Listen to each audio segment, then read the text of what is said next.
Hello, everybody. Thank you for joining me tonight. So tonight, the way I was going to present this topic to you guys, it was going to be like I memorized everything I was going to say. It was written out very beautifully.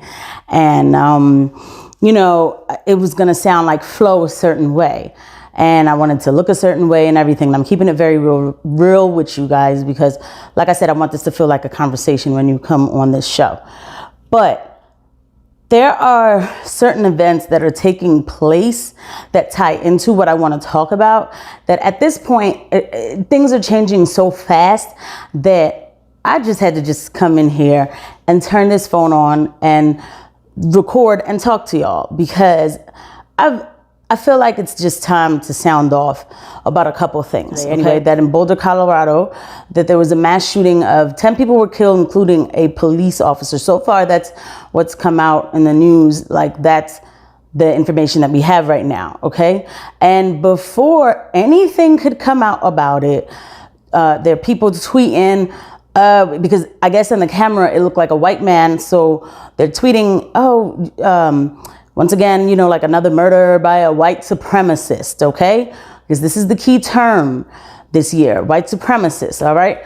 And without any information, and then they realized that the person who did the shooting was not an American white man. He apparently was of another nation and had sympathy for ISIS, things like that. And I'm not getting into the shooter or exactly the story about what happened with this story. And I want to say rest in peace to those people who died. That's a big tragedy. Last week, we had the shooting in the spa, and it was the shooting of, they kept saying it was the Asian hate shooting. And they made it seem as though it was 8 Asians who were killed, when yet it was 6, which, and let me tell you, 1 is already bad enough. It's terrible. It was a tragedy, okay? 1 is already bad enough, but it was 6 Asians and I believe like 2 Hispanics and a white person. But the Hispanics and the Hispanics and the white people didn't get any play. The media went on about this is Asian racism from white supremacy. Turns out the guy had a mental health disorder, he says, and he says that this was not racially motivated. I'm also not here to exactly hone in on that situation only. Again, all tragedies, okay? So, of course, the media is going off white supremacy. And of course, with this last mass shooting in Colorado, I knew what happened. They go straight to gun control, all right? Stick with me because this is going somewhere, okay? So, of course, this is all a big deal, mainstream media. And it's on, ABC News and, CBS, everybody's talking about it. And they're talking about this mass shooting. But when I'm listening, I listen to Fox News, which everybody says Fox News is racist. I don't know. I'm able to get the full information about a lot of things. Of course, they have different views about what's going on. All of this is a tragedy. However, it was brought to my attention that this weekend that passed, that something happened in Chicago. And I'm like, what happened in Chicago? And one of the anchors on the 5 on Fox News was saying, when these mass shootings happen, they pay so much attention to this. Now they're calling for gun control. But what is it that they really care about? Because in Chicago, 30 people were shot and everything this weekend. And I'm like, no, that can't, that cannot be true. I'm like, yo, what happened in Chicago? They alerted my attention to Chicago. And then I was watching Tim Pool. This is a YouTube show that I watch anyway. And he says that the depravity of the situation is nobody talks about the things that happen in inner cities such as Chicago. This weekend that passed in Chicago, 21 people were shot, 4 were killed. And I believe a 10-year-old is one of them that was killed on a weekend. What is going on? And so tonight, what I want to talk about really quick is the fact of how we are erasing us, okay? And all these narratives that come out of other things, we have issues to deal with that nobody even cares to talk about because it is apparently looked at as the norm. And this is not normal. So, as of today, in March 23rd, 2021, Philadelphia alone has 110 people who have been homicide, okay? They weren't all shot and killed, but this is homicide. This is murders, okay? And I could say, I think it's reasonable to say at least 90% of those murders were black people committing and being victims, all right? Last week, we saw a child who was 20 years old, who got out of, who just was set free from jail, posting on Instagram, "I'm free, you dig?" 25 minutes later, he was shot and killed on the grounds of the prison. Okay? All right. So now we have that, and that rate today is 29%, 30% higher than it was this time last year. In Chicago, the murder rate as of today is 120, which is also 30% higher. All right? I got this stuff written down. And again, like I said, we know that 100% of all this done is not black on black crime, but just to quote, in 2016 in Chicago, in their murders, 75% of the people who were murdered was black people, and 71% of the murderers were black people. Okay, that was 5 years ago. So I can only imagine what this number is. All right, and here's like another narrative. It's like, you know, the way, after looking at these numbers, is like the way that I see we go nuts, we go crazy, we riot, we burn down our own stuff in our own backyard about police brutality, which is not right. I'm going to get that disclaimer out of here. Any police brutality is not right at all. But I'm not going to keep saying that throughout this video, okay? Because we're going to keep it real tonight, all right? We go off when a cop shoots us, kills us in any kind of way. We go off. The whole nation goes off. Yet we are killing each other at an alarming rate. From what I've found on Google, you know, looking for the numbers, in 2019, I thought, when I looked to see like how many unarmed black men were killed by the cops, I guess I should have probably just said like unarmed black people, but anyway, unarmed black men for now, we'll keep it like that. I thought to myself, like, it must be like 1,500, because like the way like we be going off and the way that we killing each other, it must be more than what we doing. In 2019, it was 14. All important lives, but it was 14. So why is it? Who is really erasing us? Like, why is it that it's normal? It's looked at as normal for us to be killing each other, but as soon as a cop does it, everybody upturns, everybody march, everybody fires up, burn things down, break things up. This is backwards. Where's our value for our own life? We value the life when it's taken away from somebody else, but when do we value it not to take it away from each other? Okay? So if we consider to stay at this rate of 30% higher than last year, let's do a little bit of math. We'll use Philadelphia as an example. Last year, they ended off with 499 murders. And Chicago ended with 774 murders. So if we keep this up with this 30%, Philadelphia has the potential to see 650 dead this year. And Chicago will see around 1,000 dead this year. And I can guarantee that at least 95% of that amount will be black people. And yes, tonight I am talking to black people, and then I'm talking to everybody. So we have a huge issue to deal with. Like, what is it that's causing this? Like, we need to find out what's causing this. So now let me go back to this gun control thing that they're going to talk about. People are going to say, well, we need to take the guns off the street. Well, okay, we could start with that. But believe me, if a person wants to kill somebody, they will find another gun somewhere else, because most of these guns that are on the street, they are illegal. Don't get me wrong. If people have illegal guns and they're committing crime with them, they should go to jail. But having gun control so that people don't get their hands on guns is not going to change anything, because I'm pretty sure these people killing did not go and register and buy that gun that they're going to kill with. Okay, that's number one. But if you did sweep off all the guns off the street, I'm sure they would find other weapons that they could make. And I'm going to leave it right there, because when they want to kill, they want to kill. Why do we want to kill each other? What argument can be that serious that we need to automatically shoot somebody and not care who's around? We need to get down to the mental health pain and struggle that a lot of us feel inside that we don't want to talk about. Today, I met a person who was struggling mental health wise, but felt like, it's not important to get help because he felt like there's no benefit from it. And at first he started off saying like, well, no, I don't have any issues. I said, so you've never felt anxious before, or you've never felt angry and was not able to calm yourself down? And this is a young black man.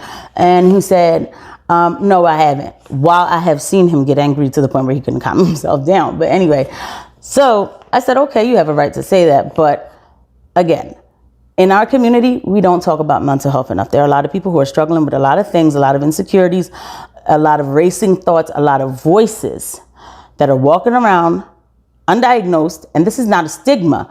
The brain is an organ, just like the heart, just like the lungs, just like the liver. It gets tired. It needs help. And there's nothing wrong with searching for help. I'm not making excuses for people taking people's lives. But if you have somebody who is unstable, holding a weapon, now an illegal one, so we ain't even got to worry about the gun control and all that for at least this moment. Now you end up having this unstable person get looked at the wrong way and they're like, F it, I'm just going to kill this person. Okay? Mental health is so important, and it is not talked about enough in our community. And when I said that to him, he did put his head down, and the last couple words he said to me was, yeah, you're right. Okay? Yes. I also believe that we need to be talking to the kids, because people are getting younger and younger who's doing the shooting, younger and younger who's getting shot and killed. We need to talk to the kids and tell them your life is worth something. You have a purpose. You do not need to go out here and prove anything to anybody. You have a purpose, and so has a purpose. We need to go into these communities, talk to these people, and find out what is it that they need. What are we lacking? Okay? Now, last year, we saw the death of George Floyd, and that death really was something to watch, because it does wake up a rage inside of you. I know this and I don't deny it, okay? Now, from that death, there was mass rioting, nationwide rioting, and then there was rioting in like Portland for like 130 days. People burned down their own backyards, like I said, their own medical clinics, all kinds of things, all in their own neighborhoods, okay? Then people got killed in these riots. In Atlanta, little 8-year-old Sequoia Turner was killed in one of these riots. I mean, destruction, as usual, all in the name of police brutality, okay? So now there's this talk to defund the police. On the Grammys a couple weekends ago, Lil Baby, who I love his music, puts up a whole center stage performance with rioters and, rioting and, glorified rioting and how, this issue of police brutality it needs to take center stage. Tamika Mallory of Black Lives Matter goes on and says, Joe Biden, we need accomplices and not we need accomplices, not allies. Whatever, all that she's saying, I guess to fight this police corruption and murder. Let us step back. Number one, yes, there are cops who kill people who they should not have killed, and they need to be dealt with. But I'm going to say it right here today. We don't need to defund the police. Clearly we don't, because we don't even have enough to deal with what's going on outside today. The police started to get defunded last year in Philadelphia. 33 million was taken away from them, okay? And the crime has been rising steadily ever since. Not just here, this is across the board in these cities, all right? And while this is happening, we are dying. We, black people, we are dying with our own mass shootings in our neighborhoods, okay? And people get so excited about this. Defund the police, defund the police. Oh, and by the way, you don't even have to worry about defunding them, because a lot of them are putting in for retirement, all right? Well, I'm not glorifying cops, and I'm not saying that they're perfect. Somebody needs to get these criminals off the streets. The ones that are already killing, they need to go. They do. Clean up these streets and get murderers. I'm not talking about little money trafficking, selling a little bit of weed here and there. No. I'm talking about murderers. They need to come up off the street. They do. So that the youth can get a chance to flourish and thrive and survive in some fashion. And that 33 million that was cut for the police department, some of it went to low-income homes.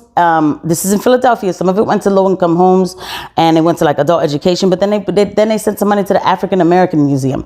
We don't need money going to museums right now. The money should go to the schools to figure out what we can do to make kids want to stay in school when they finally get back in. But what will make them want to stay in school? What will make them want to feel like they're getting education? What after-school programs can we put in the city for the kids in these cities, in the hoods for the kids? And maybe give mom and dad a break. Let them learn something different, learn something fun. We need to be able to come together and figure that out. But that's not where this went. The 30 million didn't go to that. Okay, the low-income housing, the adult education, okay, that's nice. But the other art stuff, I'm sorry, it's a waste of money. It is. And we also have Councilwoman, in Philadelphia, Councilwoman Kendra Brooks tweeted after they removed that 30 million. She said, guys, this is just the beginning of the movement to defund the police. I'm pretty sure Kendra Brooks does not live on 34th and Haverford, where Michael White became the 100th murder in Philadelphia this year. Okay? No disrespect to her. But the people who are saying to defund the police from your community, they are being protected in other communities. Okay? Now, and I'm keeping it very real tonight, and you may not like everything I'm saying, but it is the truth. Let us assess the facts. We take away cops, keep taking them away, the crime's going up. What was it, Minneapolis or something, Minnesota? I think Minneapolis. Yeah, they went to defund the police. They successfully defunded the police, and people found that when they were calling the cops weren't coming. So now they're pouring money to hire more cops. That's not it. That could never solve the crime rate. So maybe cops definitely need more training on how to deal with people, but taking away cops, I'm sorry, that's just not it. Because clearly it's not working anyway. We're dying faster and faster. We are our own epidemic. We are our own pandemic, and we need to figure out why this is. Okay? So, and I don't have all the solutions. I don't. I would love to come up with like a community, like a town hall, like, with refreshments or something, and talk about mental health, talk about what is it that people need that they think could make anything better at this point. Because the things that are being put out by the federal government, those aren't the answers. Gun control is not going to change the mass shootings in the streets of the cities. And they know that too, because they don't use it as an example, which is when I come back to this whole Asian thing. Not Asian thing, but the tragedy that took place on the Asian spies last week and the mass shooting in Boulder, Colorado. These people have no problem exploiting these deaths, tragedies. These families are crying. They're sad tonight. They've lost somebody very special to them. And the media will exploit it simply for whatever they want. Now they want this. They want the gun control. The establishment, everything is going to want the gun control. So that's what they're going to take this, and they're going to talk about gun control. Okay? But again, there was mass shooting in Chicago. We're not talking about that because that's normal. But we need to take these things. It's bizarre that this is happening to Asians. We need to talk about this Asian hate for gun control, for domestic terrorism. No, we need to talk about it because people should just not hate each other, right? Okay. Secondly, Black people, you will see now your rhetoric is out with last year, okay? The federal government, Black Lives Matter, nothing's changing as far as, I don't even know what the campaign was for. I really don't know. The most that's going to happen is there's going to be less surveillance of your neighborhoods. Maybe that is what you want. I don't know. Maybe that's what people want. I would think that's insane, but maybe that's what people want. But I can only imagine that the people that are losing their children to this, they want justice for their families. They do. And people need to get locked up. We cannot keep killing each other like this. We need to clean the streets of that kind of stuff. And then we need to value each other's life. We need to value our own life to start, and then we can value somebody else's life. I do not have all the solutions, but tonight, me finding out that 21 people were shot at in Chicago. A little boy lost his life. These kids play outside in the porch. A bullet with no name takes their life. This is what we should march about. We should march about Where's the love that we had for each other as a community? We weren't always like this. Back in the 60s, back in the 70s, we called each other brother and sister and meant it. We wouldn't kill each other that fast for nothing. What happened to that? You know, that's the question. That's what needs to take center stage. All of this other stuff is distractions. Again, my condolences for those tragedies. But black people, whatever they're asking Joe Biden to help with this, that, and the other, it's not going to happen. Any change that we want, we need to do it with ourselves. We need to put the work into ourselves. And I hope this resonates with somebody tonight, because I really felt that it was important to get this message out, if any of it made sense. But I'm tired of the distractions and I'm tired of being used. The campaign for us was yesterday's business. So we need to campaign for ourselves. Anyway, thank you for joining me tonight. You guys have a wonderful evening. And I will be back with more information about a lot of other things. I hope everything is going well with you guys. And tonight, everybody, anybody watching this tonight, hug your families, call your friends, tell them, you love them, your family, tell them you love them. Cherish every moment, for real, cherish every moment, because there's a lot of people who went to a spa or went to a market and did not realize that they weren't going to walk out of that market today. So we do need to cherish every minute, and I do too. And I thank everybody for watching. You guys are special to me too. All right, you guys have an awesome night.